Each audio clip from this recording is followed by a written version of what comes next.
Presiden Prabowo Subianto memastikan kehadirannya pada konferensi tingkat tinggi Board of Peace atau BOP yang digelar pada 19 Februari 2026. Kunjungan ini menjadi agenda diplomasi penting dalam upaya pemulihan Gaza dan pengakhiran konflik di Palestina.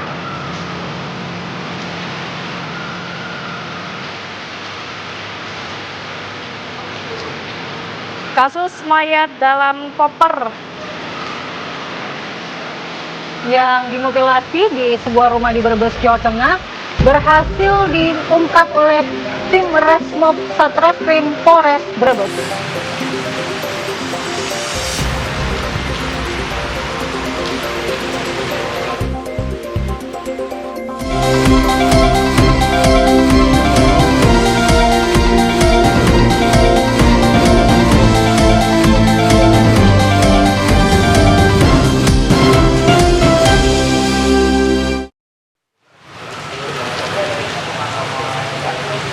Assalamualaikum, selamat pagi pemirsa. Anda menyaksikan Apa Kabar Indonesia Pagi. Kita hadirkan informasi pertama. Ini ada mobil hangus terbakar di kawasan Jalan Gembong, Kecamatan Simokerto, Surabaya tadi malam. Kejadian bermula saat mobil melaju dari arah Kapasan menuju Kota Lama. Namun, setibanya di lokasi kejadian, tiba-tiba muncul percikan api dari bagian mesin yang kemudian dengan cepat membesar. 5 orang penumpang dalam mobil itu berhasil menyelamatkan diri sebelum api merembet ke seluruh kabin. Petugas Dinas Pemadam Kebakaran dan Penyelamatan atau DPKP Kota Surabaya yang tiba di lokasi langsung berupaya memadamkan api. Beruntung diduga kebakaran terjadi akibat mesin kendaraan mengalami panas berlebih atau overheat.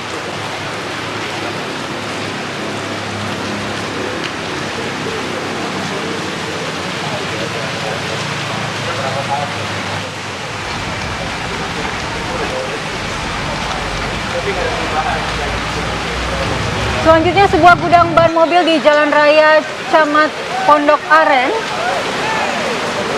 maksud kami di Belawan. Belasan rumah ludes terbakar di Bukit Barisan, Kelurahan Pekan Labuhan, Kota Medan, Sumatera Utara, Rabu pagi. Diduga api berasal dari korsleting listrik.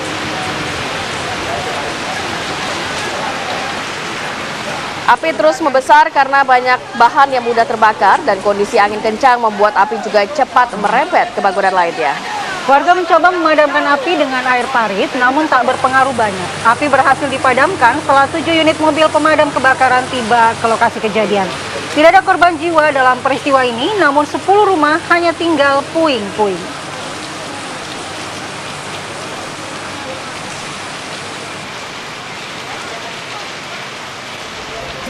Assalamualaikum warahmatullahi wabarakatuh. Selamat pagi. Selamat pagi pemirsa, apa kabarnya hari ini? Ada Rati dan juga Andika Umala yang hadir di Aki Pagi. Kita pagi-pagi udah pusing. Kenapa pusing, Rati? Saya tadi hitung-hitung kalkulator, masa harga daging Rp150.000 per kilogram. Kemudian ayam potong Rp70.000 per ekor. Belum lagi tomat, cabai, tahu, tempe. Aduh, banyak banget nih. Kenapa ya setiap masuk bulan Ramadan harga-harga jadi melonjak? Bukannya harusnya turun ya? Nah, itu dia. Belum lagi kan musim hujan juga mungkin ya stoknya nggak ada karena memang beberapa petani ini gagal panen juga.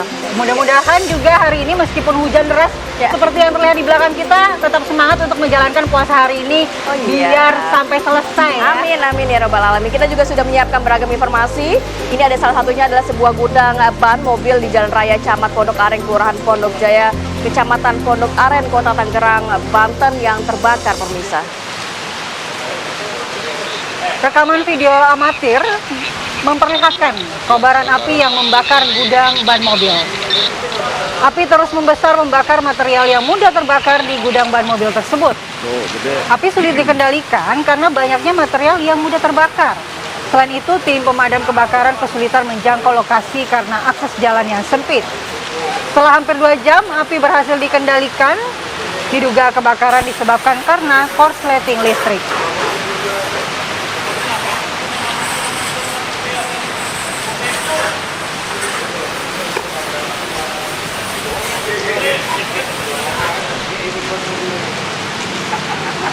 Dari Tangerang kita bergeser ke Situbondo. Ini terjadi ledakan hebat di salah satu rumah warga di Dusun Mimbo, Sumber Anyar, Situbondo, Rabu siang dan membuat 1 warga meninggal dunia. dan 6 lainnya dibawa ke rumah sakit. Korban tewas ditemukan warga tertimbun reruntuhan rumah yang hancur dan juga ambruk akibat ledakan hebat. Sementara 5 lainnya mengalami luka parah. Warga ini mengaku suara ledakan keras terdengar hingga radius 1 km. Ledakan tersebut juga membuat sejumlah rumah warga di sekitarnya pun rusak parah. Ledakan di rumah warga ini terjadi diduga akibat perakitan petasan untuk Ramadan. Selama ini rumah tersebut diketahui memang sebagai tempat pembuatan petasan. Polisi juga menemukan sisa selongsong petasan yang berukuran cukup besar.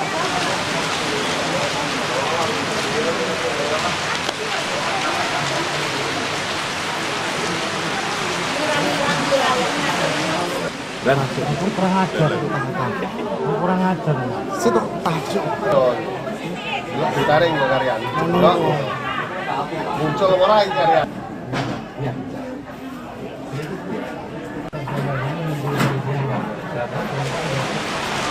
Kita bergeser ke informasi selanjutnya, pemirsa. Ada seorang wanita pengendara sepeda motor yang tewas usai tertabrak kereta komuter lain hingga tercebur ke aliran Mukofart di kawasan Pesingkoneng, Kebonjeruk, Jakarta Barat. Wanita yang diperkirakan berusia 25 tahun ini tewas di lokasi kejadian dan sempat terpental sejauh 300 meter hingga tercebur ke aliran kali Mokofart. Perjalanan kereta pun sempat terhenti lantaran motor korban yang tersangkut di bagian bawah kereta.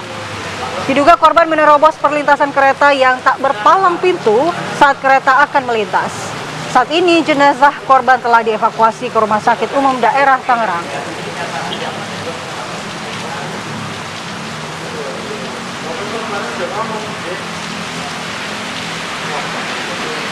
Sementara itu pelaku tabrak lari akhirnya menyerahkan diri ke Satlantas Polres Brebes setelah videonya beredar di jejaring sosial.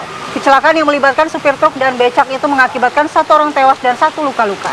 Pemirsa, inilah detik-detik rekaman video saat kecelakaan yang terjadi pada Rabu pekan lalu, di mana ada sebuah truk yang melaju dari arah barat menabrak korban dan lari ke arah timur Pantura. Korban yang berprofesi sebagai tukang beca itu meninggal dunia saat menjalani perawatan di rumah sakit. Sementara sang istri masih menjalani perawatan di RSUD Brebes. Selain mengamankan supir truk, polisi juga mengamankan becak milik korban dan juga truk untuk penyelidikan lebih lanjut.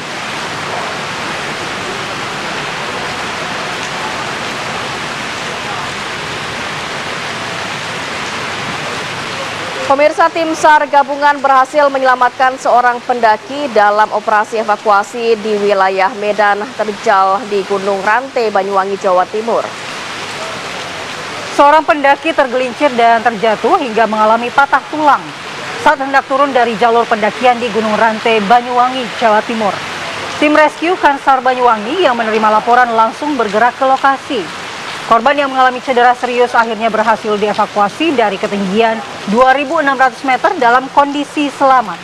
Korban dievakuasi dengan menggunakan tandu oleh tim SAR secara estafet dan setibanya di pos pendakian, korban selanjutnya dibawa ke RSUD Blambangan, Banyuwangi untuk mendapatkan penanganan medis.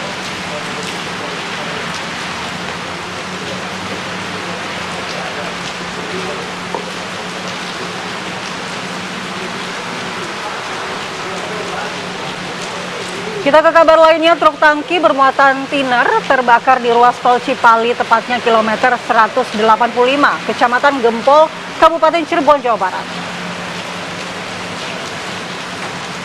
Petugas damkar menggerakkan 6 unit mobil damkar ini langsung berjibaku memadamkan kobaran api.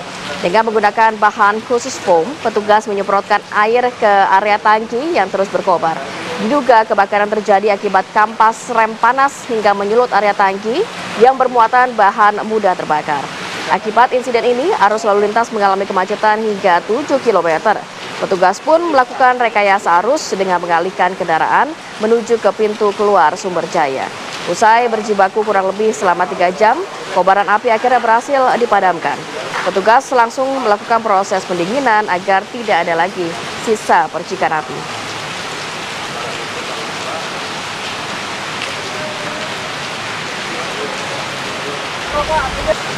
Sejumlah informasi sudah kita hadirkan untuk membuka rangkaian pagi hari ini. Kita juga akan ajak Anda untuk memantau bagaimana kondisi terkini dari Tugu Tani, Jakarta Pusat.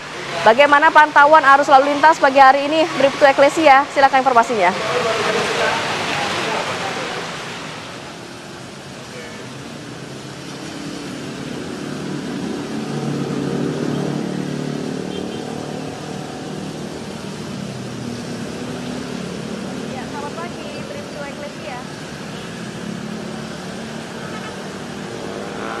Baik, terima kasih Rati dan Mala. Selamat pagi pemirsa, bersama kami dari ETMC Korlantas Polri akan menginformasikan situasi arus lalu lintas langsung dari kawasan Tugu Tani, Jakarta Pusat.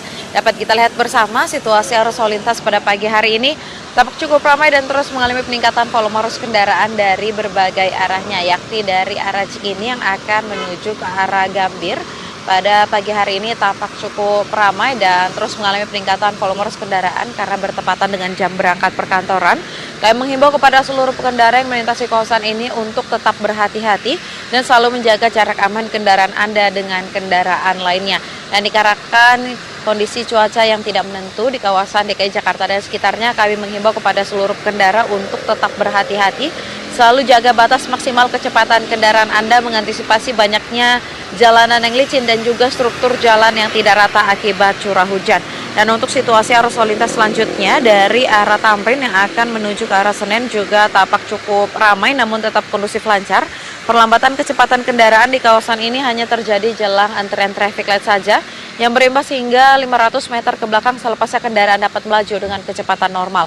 Kami berterima kasih kepada seluruh pengendara yang tetap bersabar dan berhenti di belakang garis atau pada saat mengantri jelang traffic light. Dan bagi para pejalan kaki yang melintasi kawasan ini tetap berhati-hati dan dapat menggunakan zebra cross yang telah tersedia di kawasan ini. Dan bagi pengendara roda 2 kami menghimbau untuk menghindari penggunaan jas hujan berjenis ponco karena dapat membahayakan keselamatan diri Anda. Berdasarkan data IRSMS Korlantas Polri, angka kecelakaan lalu lintas di seluruh Indonesia per 1x24 jam terjadi 204 kasus laka lantas yang mengakibatkan 17 orang meninggal dunia, 30 orang luka berat dan 291 orang luka ringan. Dari kasus laka lantas tersebut, 69% terjadi di jalan non-tol. Untuk itu kami menghimbau kepada seluruh pengendara pastikan selalu mematuhi rambu lalu lintas yang berlaku dan juga tetap mengikuti arahan serta petunjuk petugas kami di lapangan. Demikian Bribtu Eklesia melaporkan, selamat beraktivitas, hati-hati di jalan dan salam presisi. Kembali kepada Mala dan juga Rati, silakan. Baik, terima kasih Bribtu Eklesia mengabarkan informasi lalu lintas dari kawasan Tugu Tani, Jakarta Pusat, dan selamat kembali bertugas rekan-rekan NTMC. Kami ajak pemirsa untuk jeda sejenak, kami akan kembali untuk menginformasikan salat tarawih pertama malam tadi di Masjid Istiqlal Jakarta. Saat lagi.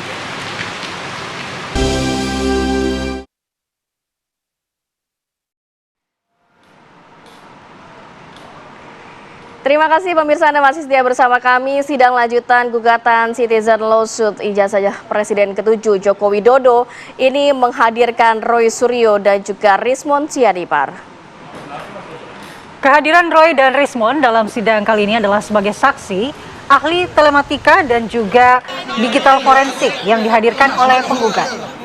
Kehadiran keduanya sebagai saksi sempat dipertanyakan kuasa hukum tergugat YB Irfan. Kuasa hukum tergugat menilai keduanya memiliki kepentingan dalam perkara ijazah Jokowi sehingga pihaknya merasa keberatan dengan status saksi ahli dalam perkara ini. Meski kuasa hukum Jokowi keberatan, hakim tetap mempersilahkan keduanya bersaksi, mengingat keduanya sudah disumpah untuk memberikan keterangan sesuai keahliannya dengan jujur. Roy Suryo mendapat kesempatan pertama untuk menjelaskan metodologi penelitiannya sebagai pakar telematika terkait ijazah Jokowi. Dalam keterangannya, Roy menggunakan metode histogram analysis, error level analysis, hingga luminance gradient analysis, dan metode lainnya untuk mengecek keaslian ijazah.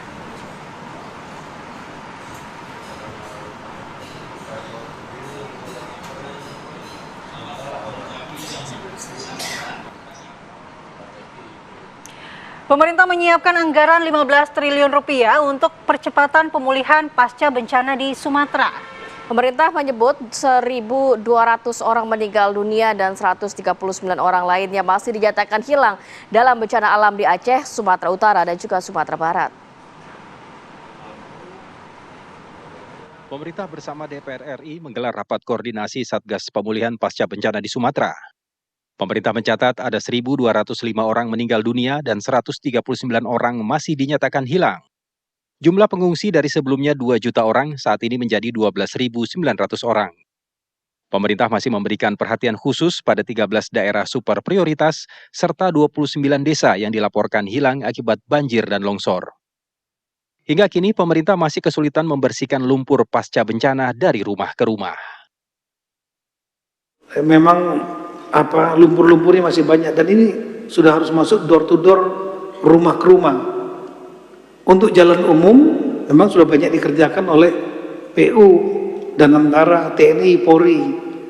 Nah, yang untuk door to door ini perlu banyak orang, karena alat besar pun kalau mau masuk ke dalam rumah-rumah nggak bisa. Dikeluarkan ke jalan, setelah itu baru diangkut dengan dump truck menggunakan alat berat misalnya. Menteri Keuangan Purbaya Yudi Sadewa mengungkapkan, total kerugian ekonomi akibat bencana alam di Sumatera mencapai 28 triliun rupiah. Pemerintah telah mengalokasikan anggaran 50 triliun rupiah untuk mendukung percepatan pemulihan pasca bencana di Sumatera. Kalau kita lihat dana yang kita alokasikan di awal itu 50-60 triliun itu masih tersisa banyak, apalagi kita lihat PU dibagi 4 tahun pencairan. Jadi untuk tahun ini sih aman, tinggal ikuti prosedur yang ada, Pak. Jadi untuk semua kementerian lembaga sama prosedurnya, masuk ke Satgas saja, Pak. Yang tentunya nanti katanya mesti diatur oleh Bappenas. Jadi kalau bisa, Pak, Bappenasnya diketok-ketok sedikit biar kerja lebih cepat. Menurut pemerintah, pemulihan penanganan bencana di Sumatera sudah mencapai 70% dan ditargetkan selesai pada tahun 2027. Dari Jakarta, tim TV One mengabarkan.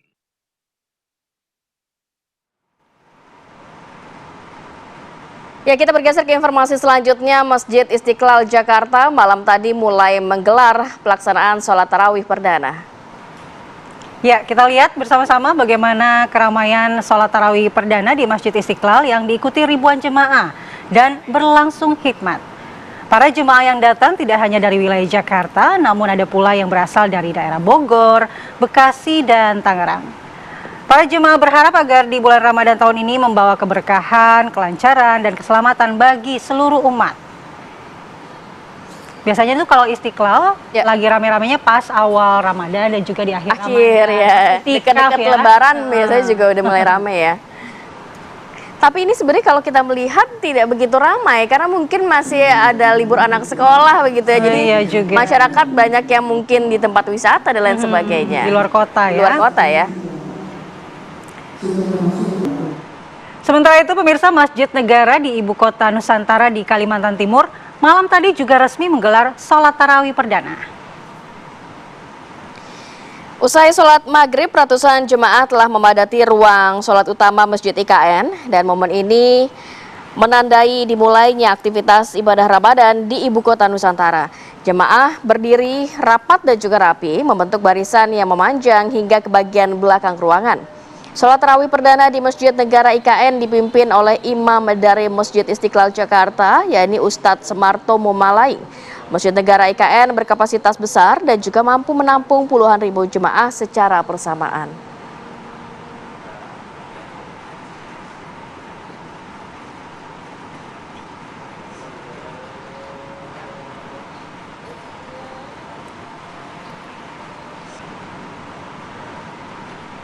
Dan usai jeda kami akan membahas yang masih berkaitan dengan kondisi di Gaza, Palestina ya, di mana Presiden Prabowo Subianto memastikan kehadirannya pada konferensi tingkat tinggi Board of Peace atau BOP yang digelar pada 19 Februari 2026. Jadi kunjungan ini menjadi agenda diplomasi penting dalam upaya pemulihan Gaza dan pengakhiran konflik. Sesaat lagi.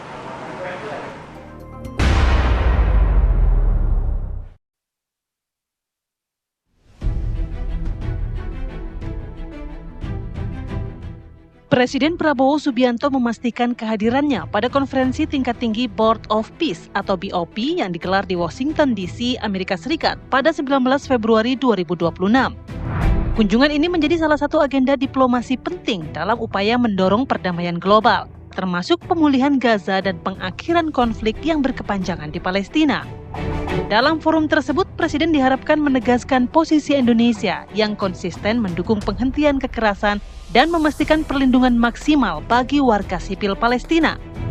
Keikutsertaan Indonesia dalam KTT BOP menunjukkan kesiapan memainkan peran lebih vital di panggung global, sekaligus memperkuat solidaritas dunia internasional terhadap perjuangan rakyat Palestina. Dengan rekam jejak diplomasi yang konsisten membela hak Palestina, kehadiran Indonesia di forum ini diharapkan tak sekedar simbolik, melainkan mampu menghadirkan langkah konkret menuju kemerdekaan penuh Palestina. Mampukah KTT Board of Peace menjadi titik dorong baru bagi lahirnya perdamaian yang adil dan berkelanjutan?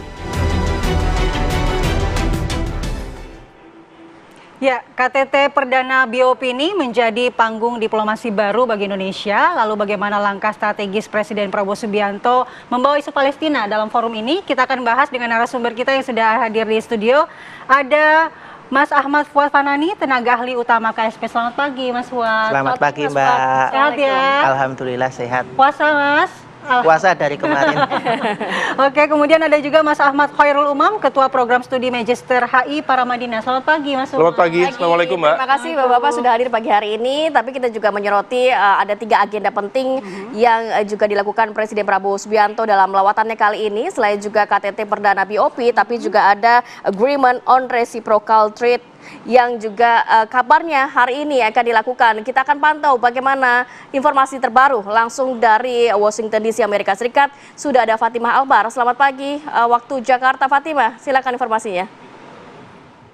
Solid agreements on many issues. So I look forward to see those trade agreements as. Ya pemirsa, dalam kunjungan kerja Presiden Prabowo Subianto ke Amerika Serikat, ada 3 agenda, yaitu pertemuan dengan kelompok pebisnis Amerika Serikat yang dilakukan pada Rabu kemarin, 18 Februari 2026. Selain itu juga konferensi tingkat tinggi perdana Board of Peace yang akan dilakukan pada Kamis ini, 19 Februari, dan juga pertemuan bilateral dengan Presiden Amerika Serikat Donald Trump untuk salah satunya menandatangani perjanjian perdagangan timbal balik atau Agreement on Reciprocal Trade yang negosiasinya telah berjalan sejak tahun 2025 kemarin. Iya. Dan informasinya ini sedang agenda gala dinner ya di sana, dan kita lihat Presiden Prabowo Subianto juga tengah memberikan speech di forum tersebut.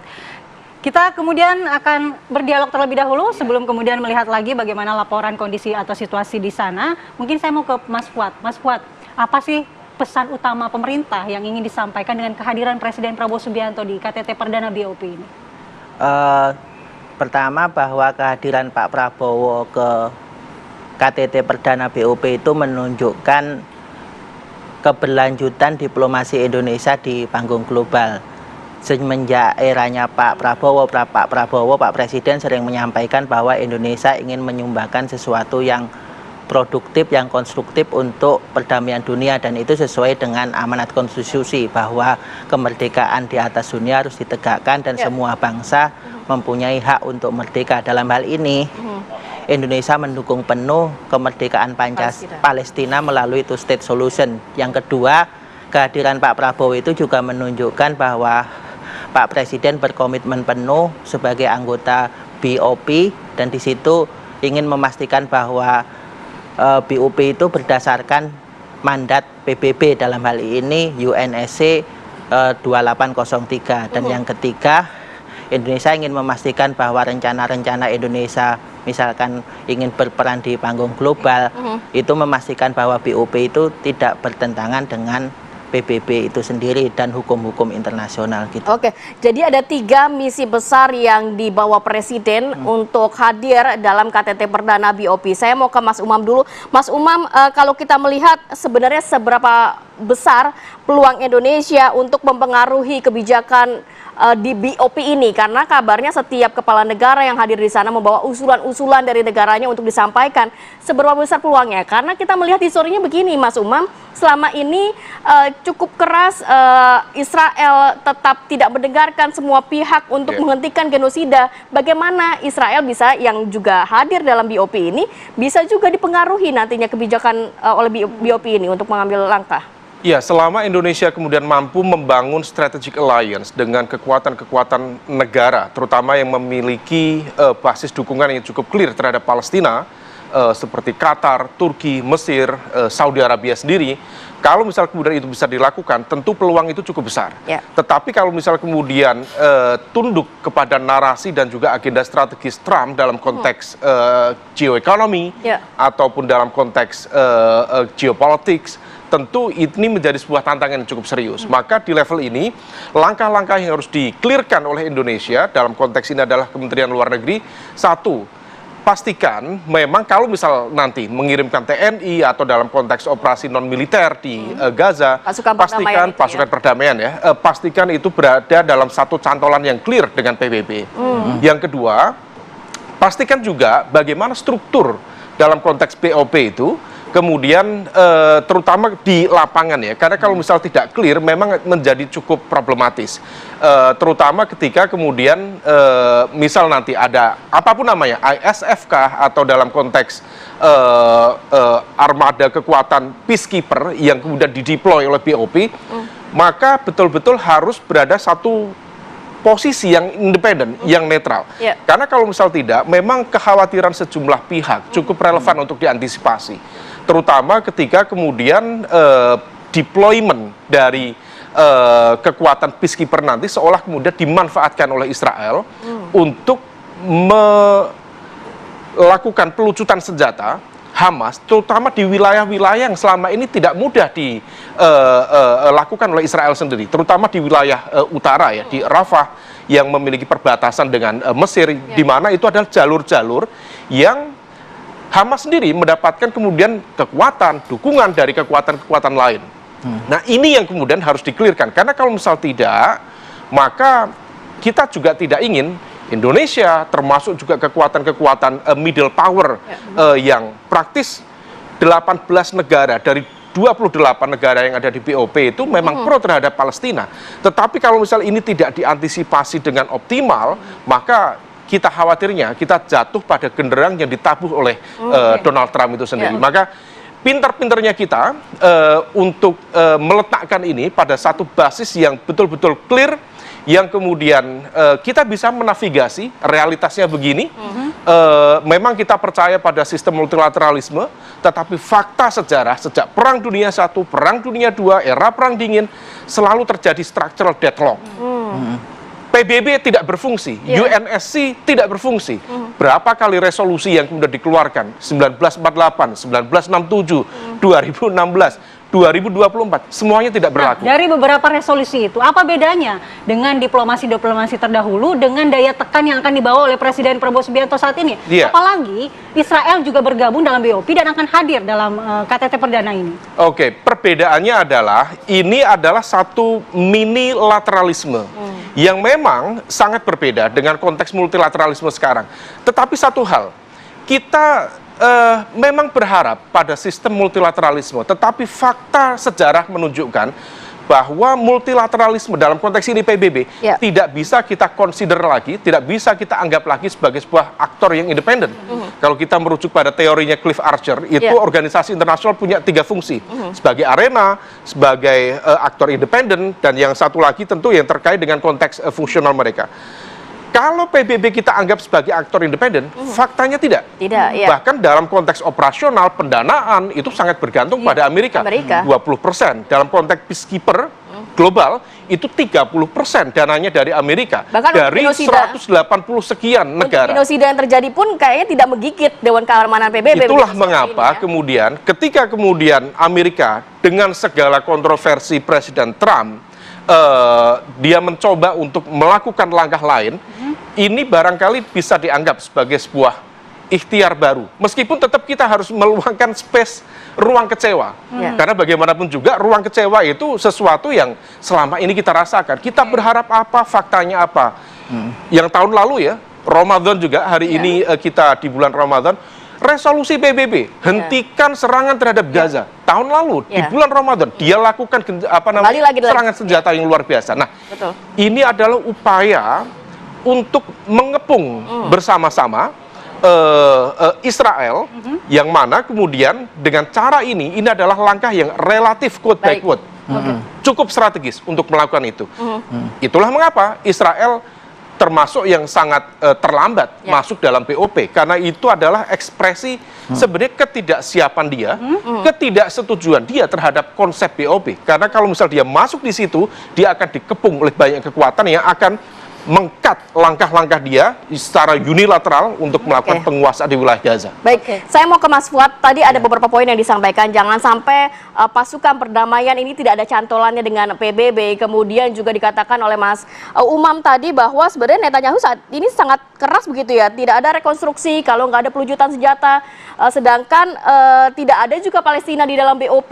Dan kita juga mendengar informasi bahwa Presiden Prabowo Subianto menggunakan strategi hedging. Dalam arti kita juga ikut duduk di ruang di meja untuk sama-sama merumuskan kebijakan. Sebenarnya apa yang mungkin strategi bisa dilakukan oleh Presiden saat ini sehingga yang selama ini nampaknya tidak ada progres yang luar biasa dibandingkan beberapa tahun silam begitu, tapi saat ini bisa dilakukan oleh Presiden? Iya. Pertama gini Mbak, saya mau menjawab tentang pasukan itu. Selama ini banyak pasukan perdamaian, banyak pihak-pihak yang mengkhawatirkan dan meragukan apakah pengiriman pasukan itu tanpa pertimbangan matang. Bahkan bisa menyerang nantinya relawan-relawan atau pejuang Palestina di sana. Kebetulan kami di kantor staf Presiden sudah melakukan rapat koordinasi pada tanggal 19 November 2025 itu bersama dengan kementerian dan lembaga terkait tentang persiapan pengiriman pasukan ke Gaza dan wilayah-wilayah konflik lainnya. Waktu itu kita mengundang beberapa KL karena itu menindaklanjuti pidato Pak Presiden Prabowo di Majelis Umum PBB pada tanggal 23 September 2025. Waktu itu Pak Presiden ingin mengatakan bahwa Indonesia tidak mau diam saja terhadap penderitaan rakyat Palestina yang terus-menerus ditimpa kesusahan, penderitaan, serangan, dan ancaman kematian setiap hari itu. Dan waktu itu dari pihak-pihak dan KL yang terkait termasuk TNI dan Polri dan sebagainya dan Kementerian Pertahanan, mereka karena ini melaksanakan visi misi Presiden, dalam hal ini kebijakan Presiden, kebijakan pemerintah, mereka sudah siap melakukan. Ya. Terus yang kedua, sebetulnya tadi saya bawa karena ini kan harus clear dan harus jelas apa saja kafiat-kafiat tentang pokok-pokok pengiriman pasukan ke Gaza itu. Ini pernyataan resmi dari Kementerian Luar Negeri. Boleh. Yang pertama itu tujuan utama pengiriman pasukan itu jelas bukan untuk di front, tapi juga non combat. Jadi di situ pasukan Indonesia itu tujuannya untuk melindungi masyarakat sipil di Palestina. Misi kemanusiaan. Misi kemanusiaan. Yang kedua, ikut membantu rekonstruksi. Yang ketiga, Indonesia juga ingin memberikan pelatihan dan pendampingan terhadap polisi-polisi yang ada di Gaza. Dan yang beberapa hal yang lainnya, Indonesia juga menolak perubahan demografi relokasi, juga menggunakan kekuatan yang sangat terbatas dan area penugasannya itu cukup di Gaza saja dan tidak melebar ke wilayah-wilayah yang lainnya. Yang kedua yang ingin saya sampaikan, Pak Prabowo dan Pak Presiden dalam hal ini, kalau dalam teori hubungan internasional itu ada dua kan, ada active hedging, yang keduanya passive hedging. Dalam hal ini active hedging itu bahwa Indonesia sebagai middle power itu tidak ingin terblok dalam satu kekuatan yang besar. Tapi Indonesia tetap menjalankan politik bebas aktif. Dalam hal ini selain dengan BUP, Indonesia juga ikut dalam D8 yang nanti bulan April akan ada konferensi di Indonesia. Indonesia juga ikut OIC, Indonesia ikut BRIC dan sebagainya. Itu semua tujuannya untuk menjalankan visi misi dan politik nasional Indonesia. Jadi tujuannya terkait dengan Indonesia. Kenapa Indonesia perlu masuk ke dalam active hedging daripada passive hedging? Karena dalam passive hedging itu kita hanya menerima tawaran-tawaran dan kita tidak ikut bermain di tingkat global. Ketika Indonesia masuk ke BUP itu adalah bentuk paling nyata dari active hedging karena Indonesia ingin juga merumuskan kebijakan di situ, dan di situ Indonesia tidak berdiri sendiri tapi berdiri dengan bersama bangsa-bangsa yang lain. Dalam hal ini bersama kita kalau lihat komposisinya, di situ banyak negara-negara Islam yang kekuatannya cukup signifikan dan mempunyai kekuatan yang juga ikut aktif. Oleh karena itu, posisi Indonesia tidak hanya menjadi pemain pinggiran aja, tapi bisa menjadi penjembatan dan mempunyai daya tekan yang sangat kuat. Dan yang ketiga, sebetulnya yang dilakukan oleh Pak Presiden Prabowo ini kan kita lihat kalau bahasanya Mas Umam itu ada asbabun nuzulnya.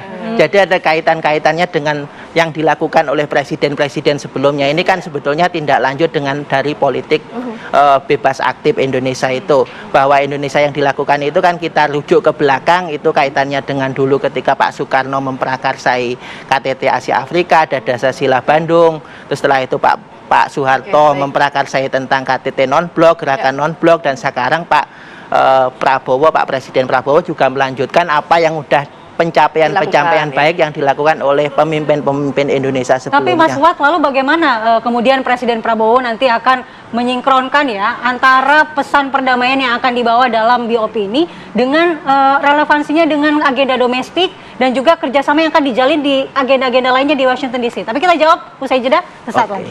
Ya.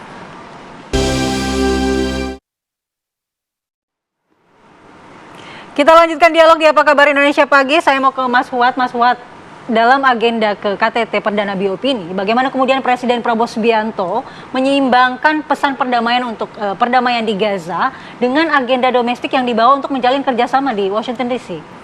Ya, pertama gini Mbak. Sebetulnya semua yang dilakukan oleh Pak Presiden Prabowo, dalam hal ini yang didampingi oleh Pak Menteri ESDM dan yang sebelumnya didahului oleh Pak Menlu ke Amerika itu dalam rangka memperjuangkan kepentingan nasional. Karena sekarang kan yang dalam teori hubungan internasional itu kan konsep realisme sekarang kan muncul di mana-mana. Semua yang dilakukan kan harus ada pertanggungjawabannya untuk dunia nasional. Kita tidak bisa memisahkan antara politik nasional dan politik internasional. Oleh karena itu untuk menyeimbangkan itu, pertama-tama Pak Presiden tentu saja tetap berpaku pada konstitusi bahwa yang menyatakan bahwa kemerdekaan di atas dunia harus diperjuangkan dan penjajahan harus dihapuskan dan Indonesia harus memperjuangkan kemerdekaan Palestina seperti itu. Oleh karena itu ketika Pak Presiden bertemu dengan tokoh-tokoh Islam, tokoh-tokoh MUI, tokoh-tokoh NU, tokoh Muhammadiyah dan sebagainya, juga ketika bertemu dengan mantan Menteri Luar Negeri, Wamenlu dan sebagainya, Pak Presiden menyatakan bahwa Indonesia akan terus memperjuangkan kepentingan nasional dan ketika kepentingan itu berubah dan tidak bisa diperjuangkan, Indonesia siap untuk mempertimbangkan ulang keanggotaannya di BOP. Terus yang kedua, untuk menyeimbangkan itu tentu saja karena dunia sekarang itu tidak bipolar lagi kan, sudah multipolar.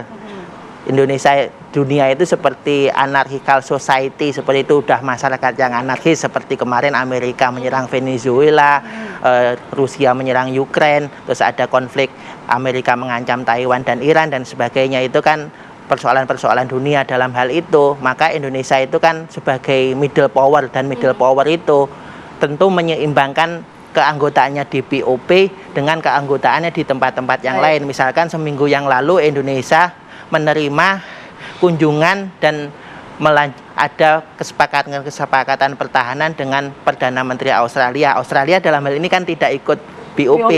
Dan di sini kita menunjukkan bahwa Pak Presiden itu tetap berusaha menyeimbangkan kepentingan nasionalnya, karena ada kepentingan ekonomi, kepentingan pertahanan, kepentingan penduduk, kepentingan investasi yang harus dijaga secara ketat. Nah, itu dia. Jadi memang tetap harus ada keseimbangan di situ begitu ya, Mas Umam, yang mungkin juga harus diperhatikan ya. Kan kita tahu, kita tegas tetap memperjuangkan kemerdekaan Palestina, tapi nantinya kan akan hadir juga, walaupun tidak hadir Benyamin Netanyahu, tapi pasti ada perwakilan dari Israel yang hadir.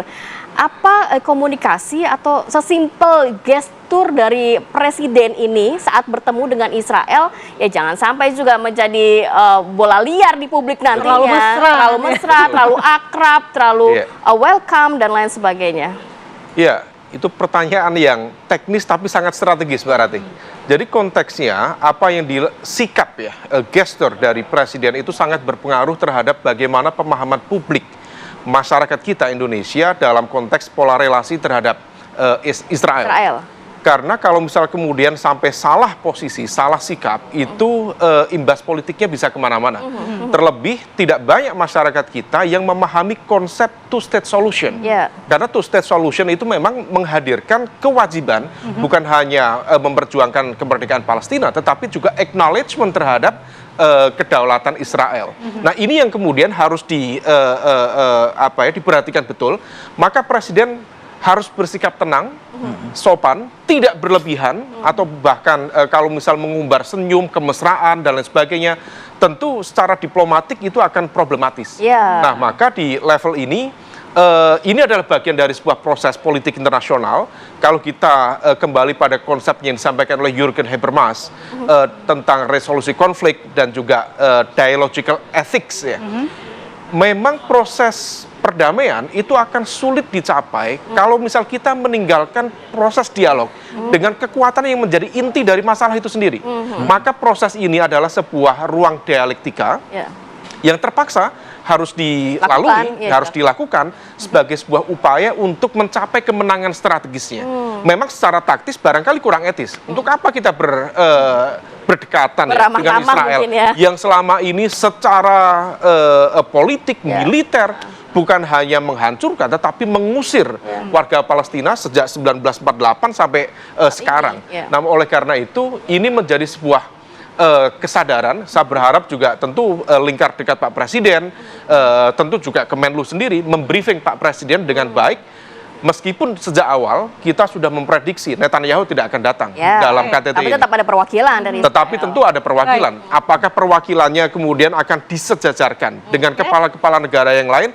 Secara protokoler diplomatik harusnya tidak. Tetapi kalau misal kemudian lagi-lagi Trump sangat-sangat unpredictable, dia bisa saja kemudian untuk mengangkat marwah quote by quote Israel diletakkan sejajar dengan kepala-kepala negara yang lain. Kalaupun itu terjadi, tenang, sopan, dan tidak berlebihan. Itu yang sopan dan tidak berlebihan. Sekarang kita mau lihat dulu bagaimana agenda Presiden Prabowo Subianto di Washington DC. Langsung saja kita sapa Fatimah Albar yang berada di sana. Silakan Fatimah, laporan Anda. Ya, memang Presiden Prabowo Subianto menggelar sejumlah agenda di Amerika Serikat, tepatnya di Washington DC, di mana hari ini baru saja masih berlangsung Presiden Prabowo Subianto menggelar pertemuan dengan sejumlah usahawan atau pengusaha-pengusaha yang maksud kami pengusaha-pengusaha dari Amerika Serikat, di mana pengusaha tersebut tergabung dalam beberapa organisasi, yaitu US ASEAN Business Council, kemudian juga US Chamber of Commerce, serta USINDO atau the United States Indonesia Society. Tadi juga dalam pertemuan dengan pengusaha tersebut, Presiden Prabowo Subianto menyampaikan bahwa kunjungannya ke Amerika Serikat memang salah satu utamanya adalah memenuhi undangan Presiden Amerika Serikat Donald Trump untuk hadir dalam KTT World of Peace yang pertama kali digelar di Amerika Serikat. Dan itu juga disampaikan beberapa poin bahwa memang esok Presiden Prabowo Subianto akan konfirmasi hadir dalam KTT World of Peace tersebut. Untuk acara hari ini dengan sejumlah pembisnis memang masih digelar, namun jika kita garis bawahi untuk agenda utama yang akan digelar esok, di mana KTT World of Peace seperti yang disampaikan oleh dari Menteri Luar Negeri dan juga beberapa kali Presiden Prabowo Subianto menyampaikan bahwa tujuannya dalam bergabung ke World of Peace ini tidak pernah melupakan salah satu tujuannya ialah terbentuknya two-state solution. Meskipun memang kita mengetahui baru saja Israel gabung dalam World of Peace ini, dan ini juga harus kita tanyakan kepada Presiden Prabowo Subianto bagaimana sikapnya setelah mendengar Israel juga gabung.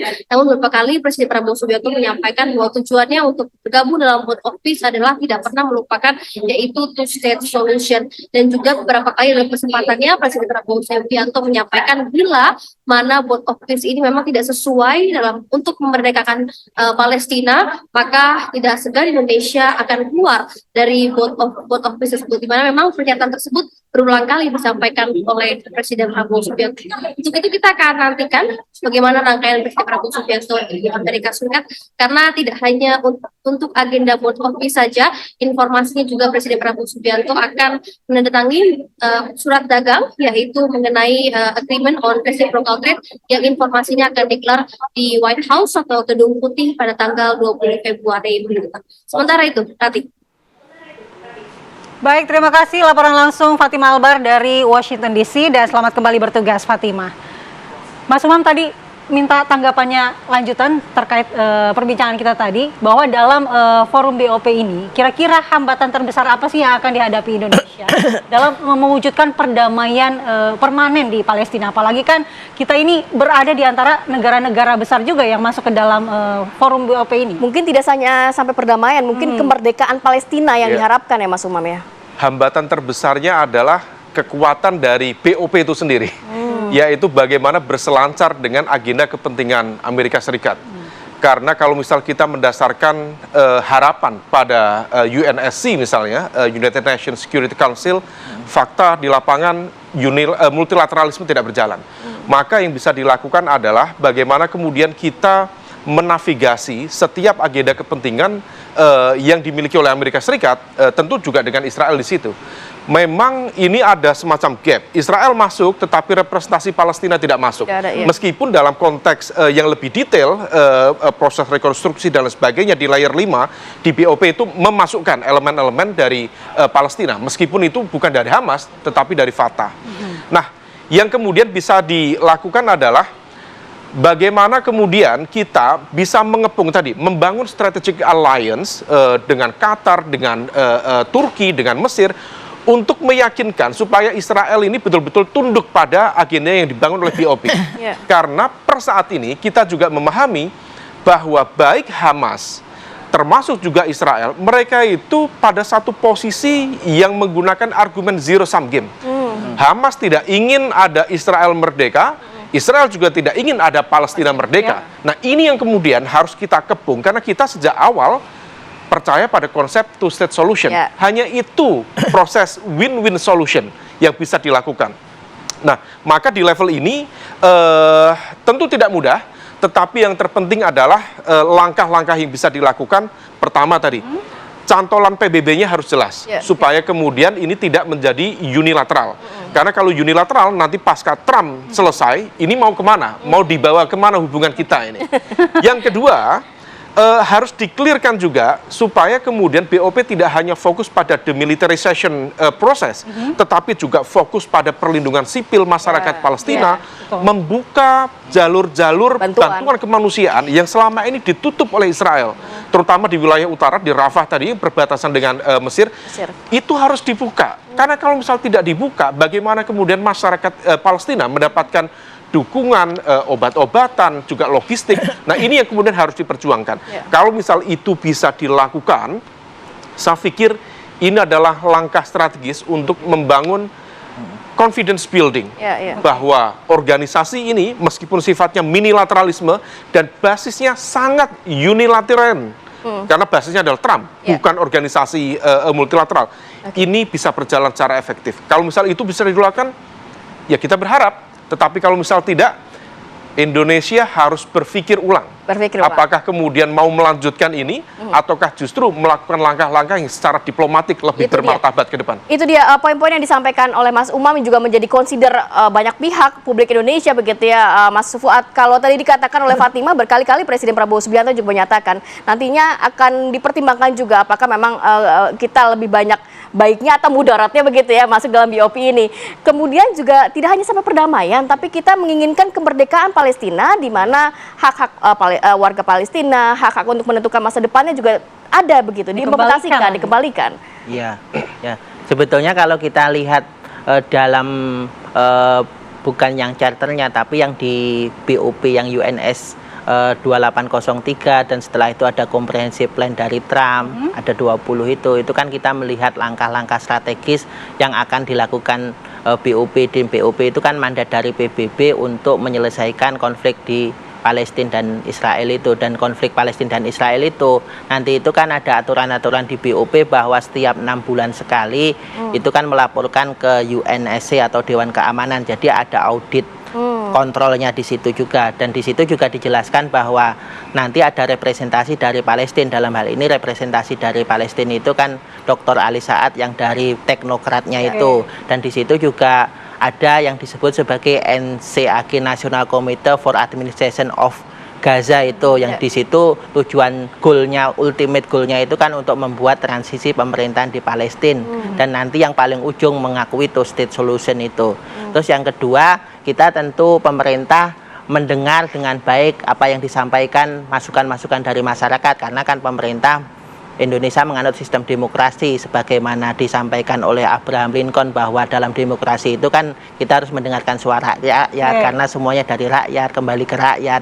Dalam hal ini apa yang dilakukan oleh Pak Presiden Prabowo dan Menteri Luar Negeri ketika melakukan rapat dengan Komisi 1, berdiskusi dengan pakar-pakar, dengan Menlu dan sebagainya, Pak Prabowo menyampaikan dan menjelaskan tentang itu, juga menerima masukan-masukan itu. Dan yang ketiga, Pak Menlu di New York itu kan beliau juga bertemu dengan Sekjen PBB dan juga menyampaikan tentang keterlibatan Indonesia di forum BOP, dan di situ Pak Menlu mengatakan bahwa keterlibatan Indonesia di BOP itu ada dua misi. Yang pertama untuk menegakkan perdamaian dan yang kedua tentang penguatan multilateralisme itu. Jadi Indonesia tidak tidak mengabaikan masukan-masukan itu, dan tentu saja keterlibatan Indonesia dalam BOP itu kan seperti yang disampaikan oleh Pak mantan Menlu Pak Hasan Wirayuda setelah bertemu dengan Pak Presiden Prabowo, ada konsultasi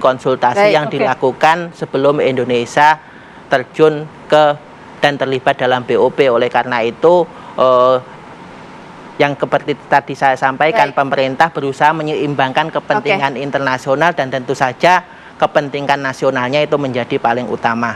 Baik, terima kasih penjelasannya Mas Fuad dan juga analisanya tadi Mas Umam. Mudah-mudahan kehadiran Indonesia di sana bisa membawa daya tekan yang lebih besar untuk mewujudkan perdamaian dan juga kemerdekaan Palestina. Terima kasih sama-sama sudah hadir di studio. Dan pemirsa, kami masih memiliki serangkaian informasi menarik yang kami rangkum dalam kilas peristiwa terkini berikut ini.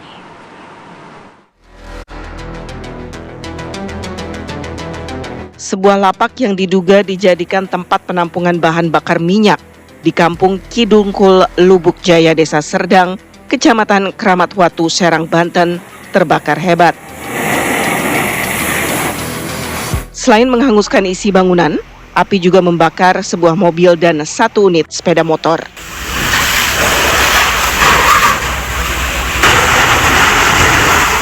Sebanyak 6 unit mobil damkar dikerahkan untuk melokalisir kobaran api. Belum diketahui pasti penyebab terjadinya kebakaran.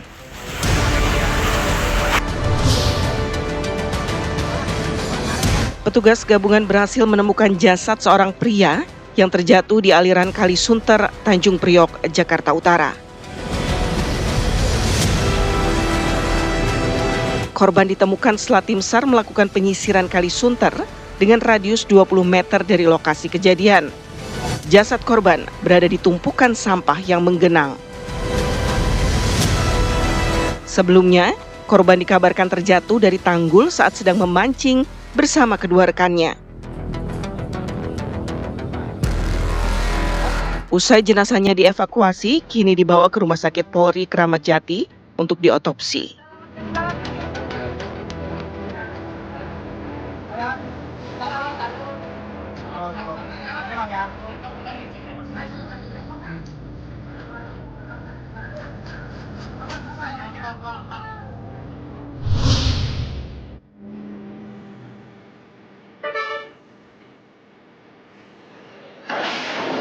Diduga mengalami malfungsi sistem pengereman, sebuah truk tanpa muatan melaju tak terkendali hingga menabrak sejumlah kendaraan di depannya. Truk berhenti usai menabrak 2 mobil, 2 sepeda motor, serta sebuah kios hingga tiang listrik.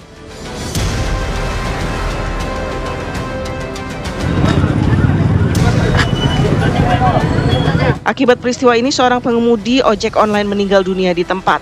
Sementara 4 orang lain yang mengalami luka-luka dan dirawat di Rumah Sakit Hasta Brata, Kota Batu.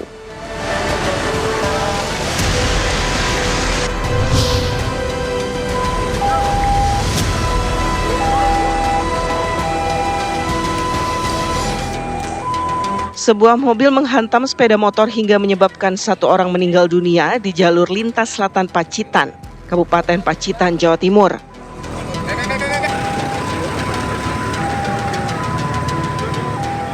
Kecelakaan ini bermula saat pengendara sepeda motor yang tengah melintas tiba-tiba berbelok ke kanan secara mendadak. Di saat yang bersamaan melaju dari arah berlawanan sebuah mobil hingga tabrakan pun tak terhindarkan. Jenazah korban kemudian dibawa ke RSUD Dr. Darsono Pacitan. Sementara kasus kecelakaan kini ditangani unit Gakum Satlantas Polresta Pacitan. Tim TV One mengabarkan.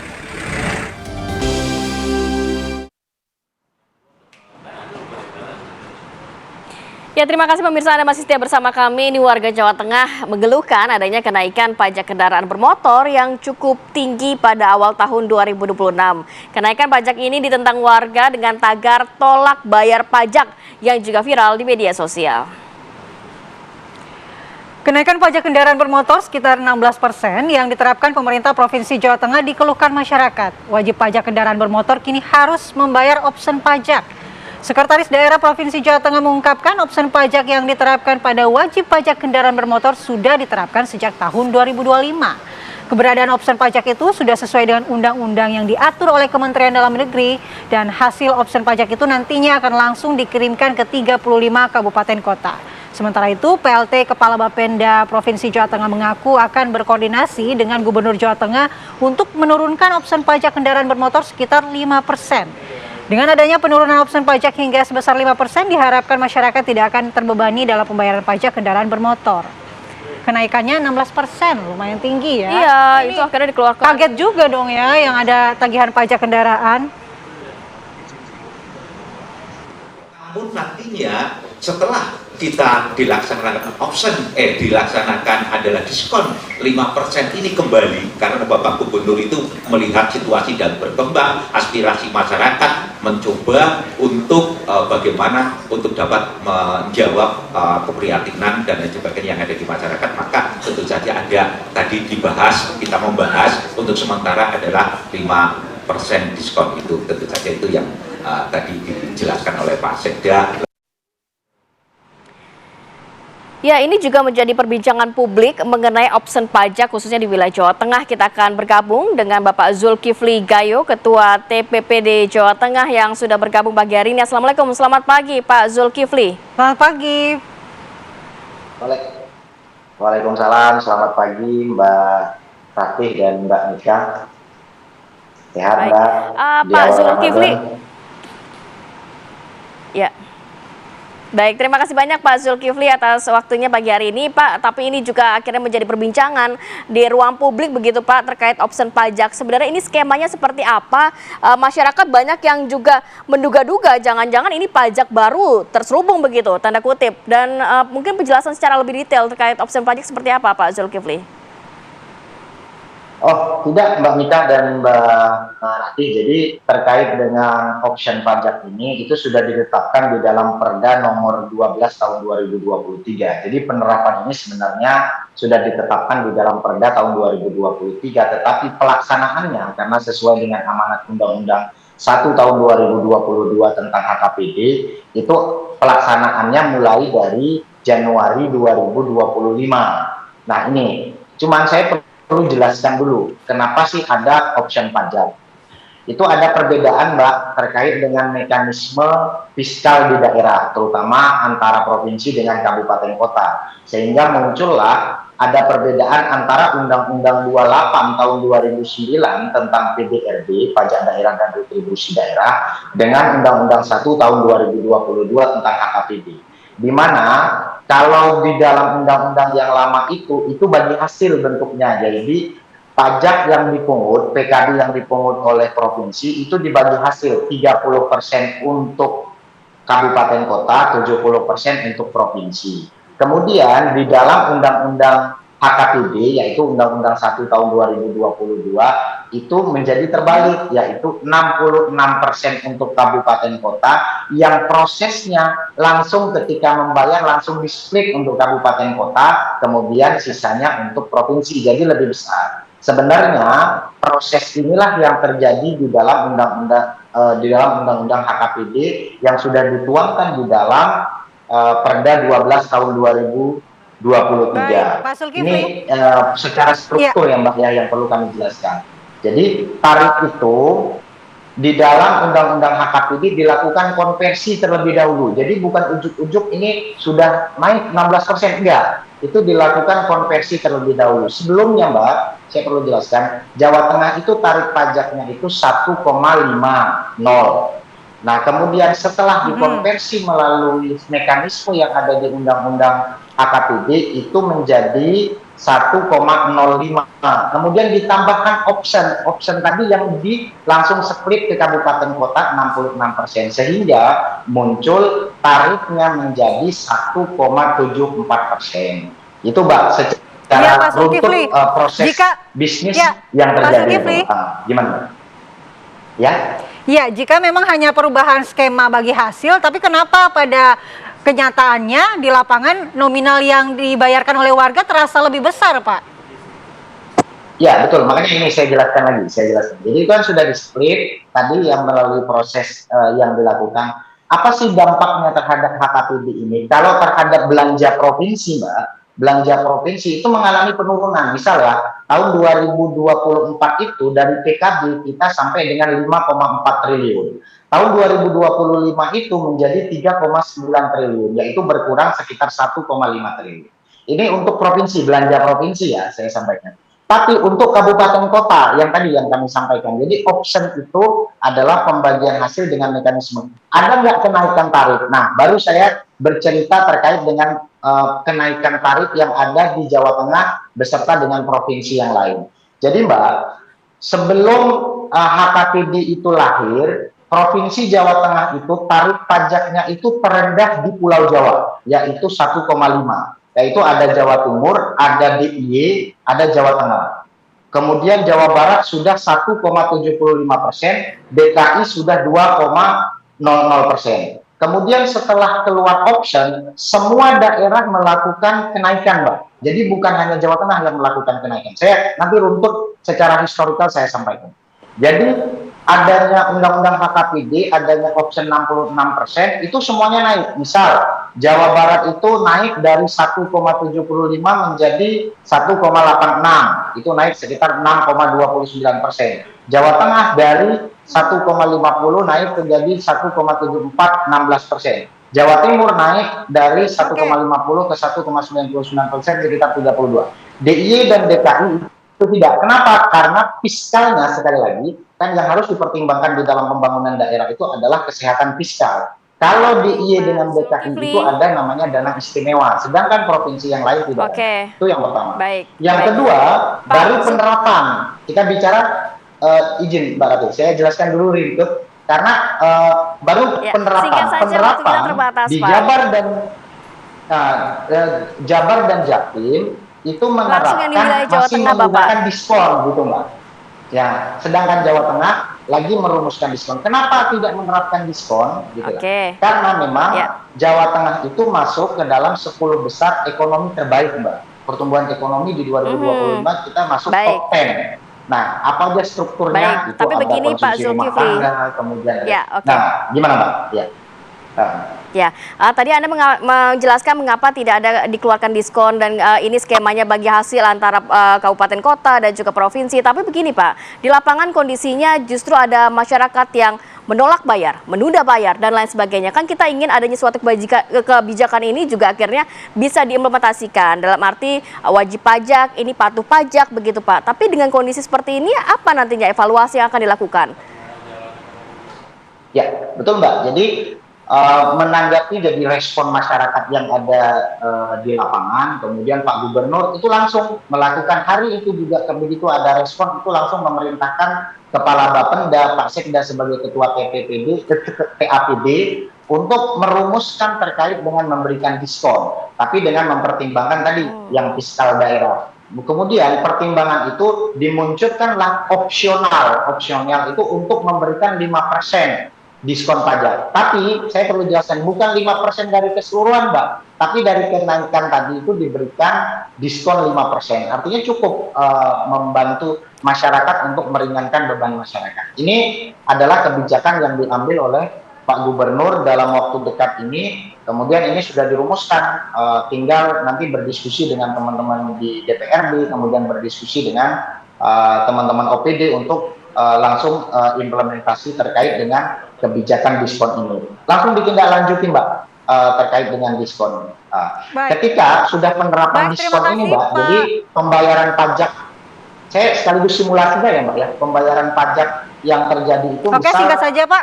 Kita ya singkat Mbak, terkait dengan Zenit umpamanya ya yang jadi salah satu, itu kita langsung pembayarannya di bawah DKI dan di bawah Jawa Barat, kemudian di atas Jawa Timur memang. Itu Mbak yang jadi salah. Baik Pak Zulkifli. Baik, terima kasih Pak Zulkifli Gayo, Ketua TPPD Jateng. Ya, harapannya ada kebijakan relaksasi agar tidak memberatkan masyarakat di tengah kondisi ekonomi saat ini. Terima kasih, selamat beraktivitas kembali Pak. Relaksasi yang diberikan Pak Gubernur itu langsung ada dan langsung ditindaklanjuti respon dari masyarakat. Baik, sudah direspon tadi dikatakan ya oleh Gubernur dengan adanya diskon yang diberikan kepada masyarakat. Baik, terima kasih banyak Pak Zulkifli Gayo atas waktunya. Selamat beraktivitas kembali. Sehat selalu. Assalamualaikum. Baik pemirsa, Presiden Prabowo Subianto menghadiri Forum Business Summit yang dihadiri sejumlah organisasi bisnis utama, Kamar Dagang Amerika Serikat, US ASEAN Business Council, dan US Indonesia Society. Dalam forum tersebut, Prabowo menyadari bahwa stabilitas dan juga tata kelola pemerintahan yang baik ini dapat menciptakan iklim yang menarik bagi investor.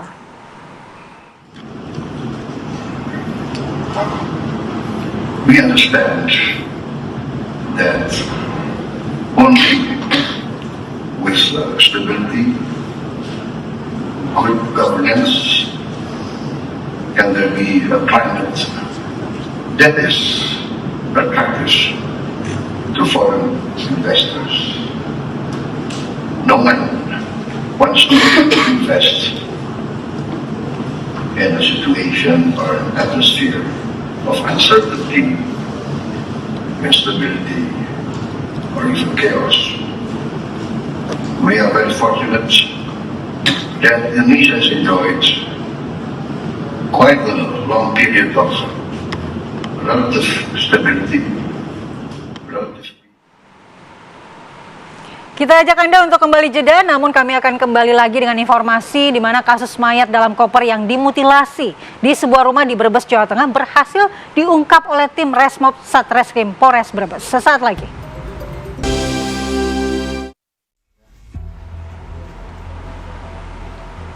Ya pemirsa, kasus mayat dalam koper yang dimutilasi di sebuah rumah di Brebes, Jawa Tengah ini akhirnya berhasil diungkap oleh tim Resmob Satreskrim Polres Brebes.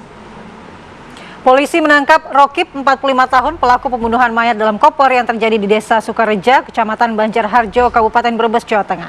Pelaku ditangkap di rumah istrinya di daerah Majalengka. Dari hasil pemeriksaan, pelaku nekat membunuh korban karena sakit hati saat ditagih utang. Pelaku yang kesal dimarahi korban lalu membunuh dan memutilasi korban serta memasukkan mayat korban ke dalam koper. Untuk mendalami kasus ini, kami sudah terhubung dengan Kapolres Brebes AKBP Lilik Ardiansa. Selamat pagi Pak Kapolres. Selamat pagi Mbak. Baik, Pak Kapolres, kita ingin tahu apa kemudian yang menjadi bukti penguat sehingga akhirnya polisi bisa mengetahui dan menangkap pelaku dari mutilasi dan pembunuhan ini, Pak. Baik Mbak. Kami jelaskan bahwa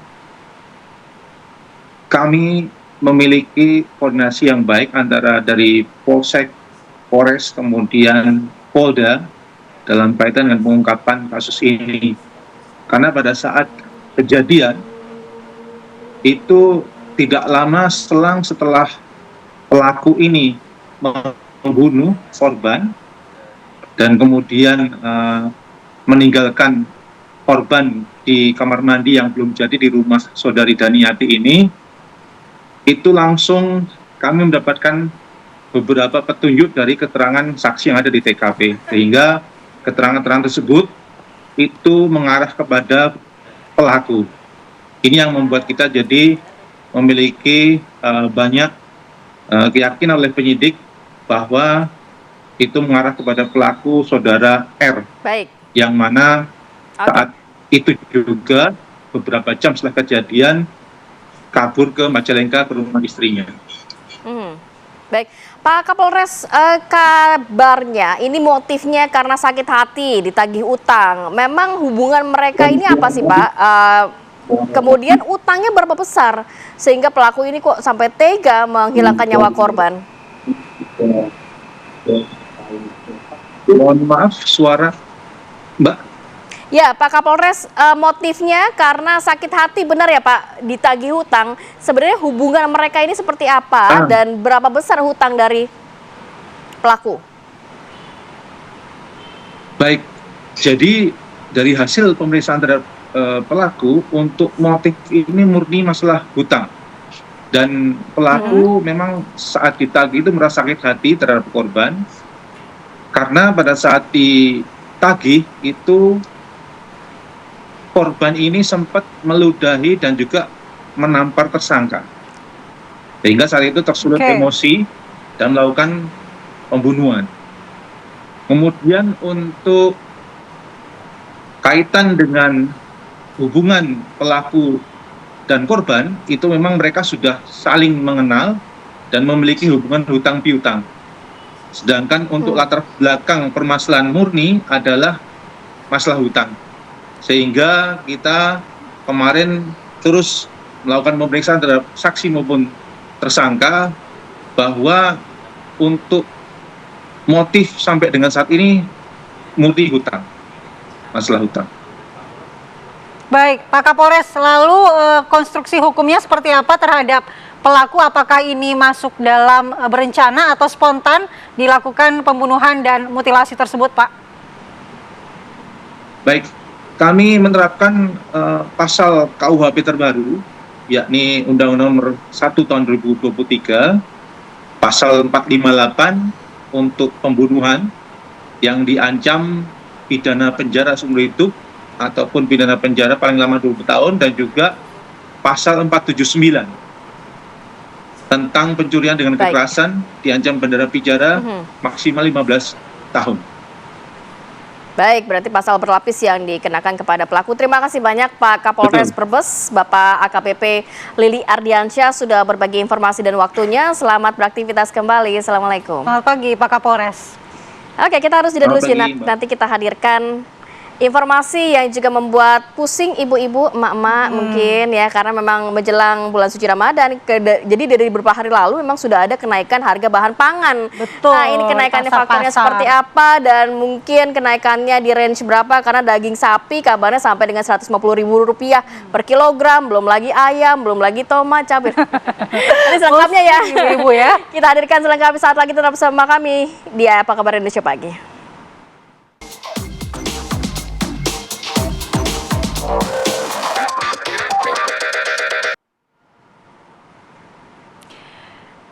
Pemirsa, memasuki bulan Ramadan, harga sejumlah kebutuhan pokok di pasar tradisional ini mengalami kenaikan. Ada sejumlah komoditas, mulai dari daging, ayam, sayuran, hingga beras. Di pasar tradisional, harga daging sapi mengalami kenaikan hingga mencapai Rp150.000 per kilogramnya. Diperkirakan kenaikan akan terjadi hingga H-3 Hari Raya Idul Fitri. Begitupun harga komoditas ayam potong yang mencapai Rp70.000 per ekor, sementara untuk cabai merah, rawit menembus angka di atas rata-rata harga pekan lalu. Pedagang menyebut pasokan tergolong aman, namun kenaikan harga memang terjadi dari pusat. Tidak hanya cabai, harga tomat juga mengalami kenaikan yang signifikan dari semula Rp10.000 menjadi Rp18.000 per kilogram. Sedangkan harga beras juga ikut naik, terutama untuk jenis premium. Kemudian ketan juga mengalami kenaikan karena permintaan yang meningkat, terutama memasuki bulan Ramadan. Nah, ini kita juga akan pantau bagaimana kondisi terkini di Pasar Klender Jakarta dan harga bahan pangan yang mengalami kenaikan yang cukup signifikan apa saja. Kita akan bergabung dengan Herninda Febiola. Selamat pagi. Selamat pagi Kamarati dan juga pemirsa. Pagi hari ini, hari pertama bulan Ramadan ya, saya sudah bawa kantong belanjaan.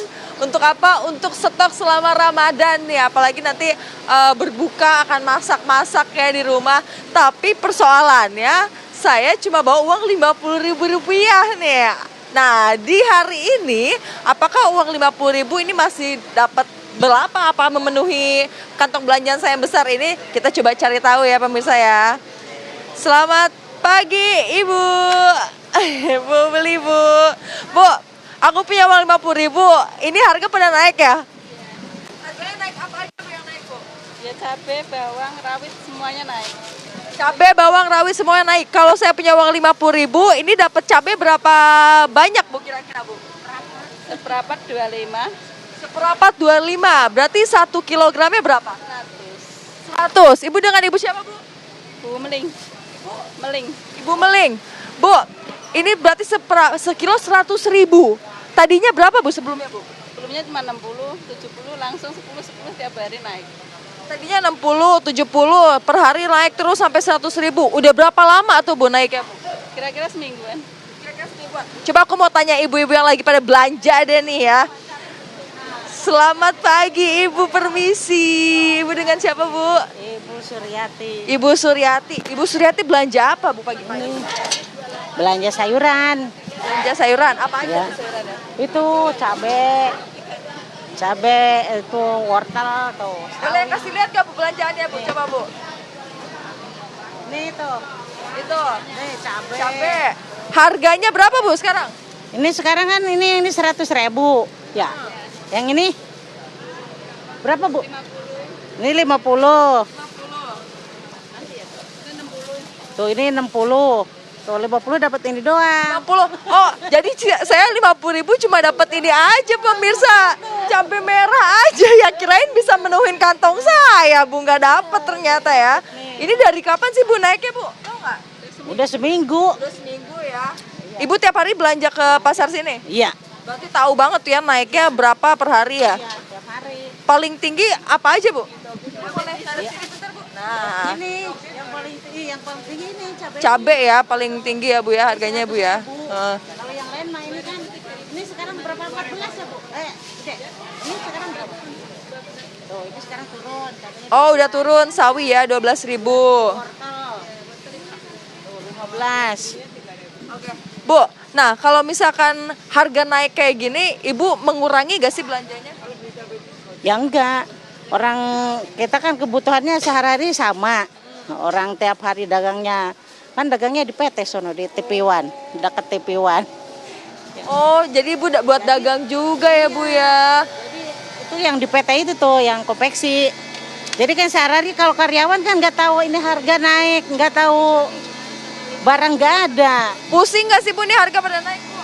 Pusing banget. Kalau dari penjualnya gimana Bu? Pusing banget nggak Bu? Iya, ngetengnya juga susah. Kira-kira kenapa sih Bu bisa pada naik gini Bu? Apakah cuaca atau emang permintaannya banyak Bu? Ya cuaca kali hujan terus ya Neng ya. Tapi kalau kualitas barang-barangnya masih bagus-bagus aja Bu? Ya bagus-bagus juga. Kalau Ibu sendiri yang jualan di pasar, penjualan nurun atau sama aja Bu? Sama aja. Betul ya Bu ya, cuma emang naik aja harganya gitu. Jadi saya 50.000 cuma dapat cabai aja nih Bu, gak bisa nawar Bu. Gak bisa nawar Pak, bisa saya 50.000 cuma dapat cabai nih, mana punya Ibu yang beli nih. Cuma dapat cabai segini 50.000. Gak bisa dapat lagi yang lain-lain. Gagal saya menuhin kantong belanjaan saya. Kalau gitu saya kembalikan ke studio Kamarati, saya mau cari-cari yang lain deh, kali aja ada yang lebih bisa saya bawa banyak gitu ya. Selamat pagi Kamarati, kembali ke studio.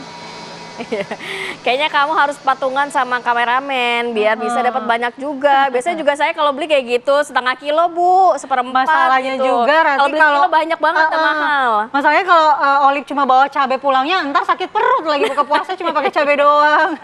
Baik, terima kasih Arinda Febiola.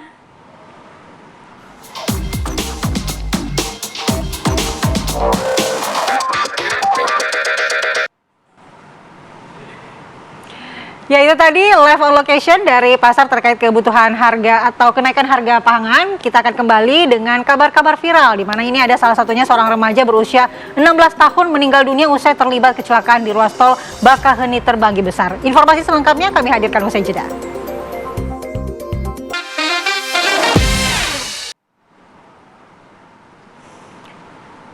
Ya, dalam segmen viral kita hadirkan informasi yang memang viral di media sosial. Ada seorang remaja berusia 16 tahun pemirsa yang meninggal dunia. Ini usai terlibat kecelakaan di ruas tol Bakaheni, Terbanggi Pesar, dan peristiwa naas ini terjadi di kilometer 122, Kecamatan Gunung Sugih, Lampung Tengah pada Senin lalu.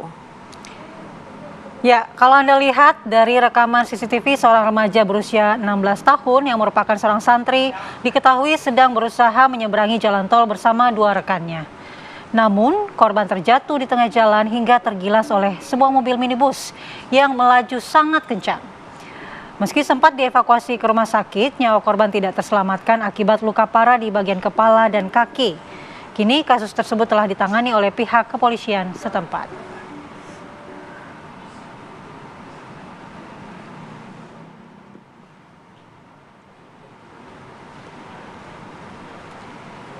Sementara itu, sebuah insiden berbahaya terjadi di ruas jalan tol Jakarta Cikampek. Ini tepatnya berada di titik sebelum rest area kilometer 52B. Pemirsa, peristiwa ini terekam kamera dashcam saat sebuah plat logam berukuran 25 x 10 cm tiba-tiba ini melambung dan menghantam mobil yang sedang melaju kencang. Pengemudi mobil mengungkapkan bahwa benda logam tersebut terbang dan menerobos masuk ke dalam kabin kendaraan. Plat tersebut bahkan melewati bagian senter konsol sebelum akhirnya menghantam jok belakang mobil. Meski kondisi kabin mengalami kerusakan, beruntung tidak ada korban jiwa dalam kejadian tersebut. Ngeri juga ya, harus diusut nih sebenarnya. Iya. Berarti logam melayang ini apa? Dari mana asalnya ya kan? Benar-benar.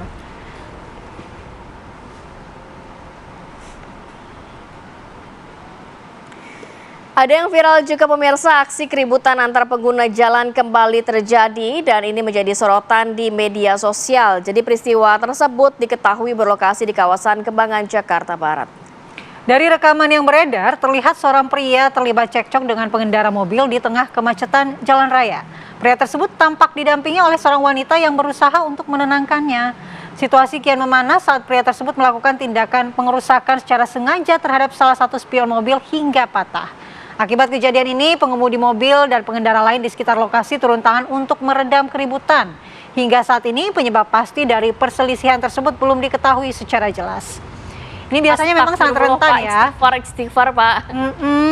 Sangat rentan konflik di jalan raya ya. Bapak kenapa sih Pak? Ya kan, ibunya juga sampai bingung nih. Iya, tampaknya tersulut emosi. Dan semoga dalam bulan suci Ramadan ya, kita tahu sih macet Jakarta ini nauzubillah min dzalik, tapi harus sabar. Iya, ya kan? Biasanya kan di atas orang sabar ada orang Jakarta. Karena biasa dengan kemacetan. Mungkin Bapak dari luar daerah. Kayak kita ini ya sudah kuat mental menghadapi kemacetan Jakarta ya malah ya. Baik, kemudian informasi viral berikutnya, seorang ibu yang marah kepada petugas di kawasan Lembah Anai, Tanah Datar menjadi sorotan netizen. Kejadian ini terekam kamera dan viral di media sosial setelah sang ibu terlihat tidak terima karena dihentikan saat hendak melintas. Mengendarai sepeda motor metik berwarna hitam, wanita tersebut ini tampak sangat kesal hingga memarahi petugas kepolisian yang saat itu sedang berjaga di lokasi pengamanan. Namun bukan amarahnya menjadi fokus utama, melainkan pernyataannya yang cukup nyeleneh.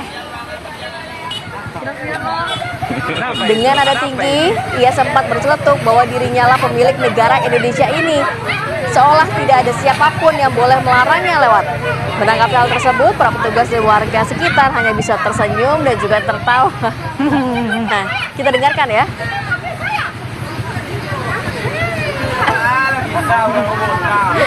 Nah, ini juga petugas juga bingung juga Mbak ya menanggapi emak-emak yang marah-marah. Memang sih kita semua ini pemilik negara ini ya. Iya benar, nggak salah juga sih ya. Tapi kan ibu bisa lihat saat itu kondisinya gimana. Kalau memang tidak boleh melintas ya tidak boleh Bu. Itu berbahaya juga Bu, makanya dilarang.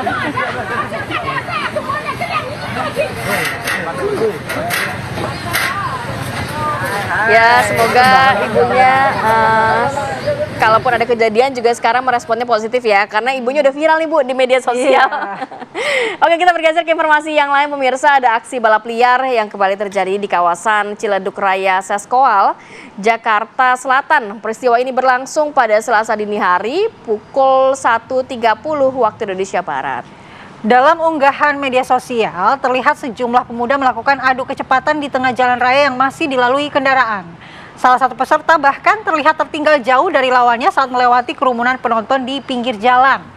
Meski terlihat sebagai ajang olahraga, kegiatan ini tetap disayangkan karena menggunakan fasilitas umum dan berpotensi membahayakan keselamatan pengguna jalan maupun para pelakunya sendiri. Hingga saat ini warga berharap adanya penertiban agar kejadian serupa tidak mengganggu ketertiban lalu lintas di kawasan tersebut.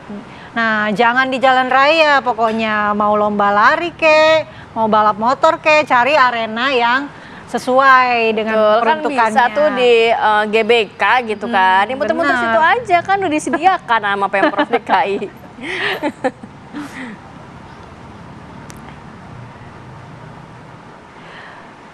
Baik, ini karena bulan Ramadan pasti tarawih nih sudah terus dilakukan. Pesantren Mambaul Hikam Mantenan di Udanau, Kabupaten Blitar, Jawa Timur memiliki tradisi sholat tarawih yang sangat cepat, di mana hanya dibutuhkan waktu sekitar 7 menit untuk menyelesaikan 20 rakaat sholat tarawih dan 3 rakaat salat witir. Jadi memang setiap hari pemirsa, masjid yang berada di lingkungan pondok pesantren ini tidak pernah sepi dari ratusan jemaah yang ingin ikut sholat tarawih. Ya karena apa? Karena cepat sholat tarawihnya. 7 menit udah selesai ya kan?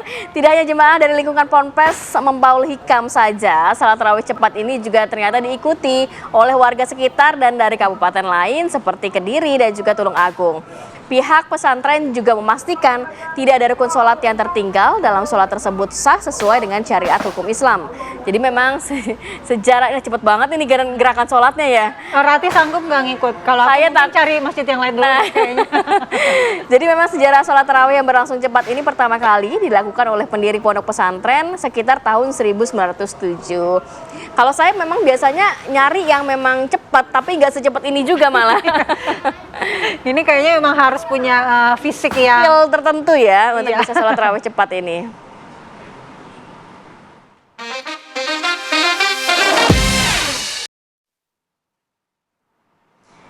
Ya, informasi viral itu juga harus menutup jumpa kita kali ini. Biasanya kalau di puasa pertama itu dari pagi udah mikirin nanti buka puasanya pakai apa, takjilnya apa ya kan. Padahal masih lama. Karena itu kita pamit dulu. Saya Adi Kumala. Saya Kamarti Kusuma. Terima kasih dan sampai jumpa. Sampai jumpa.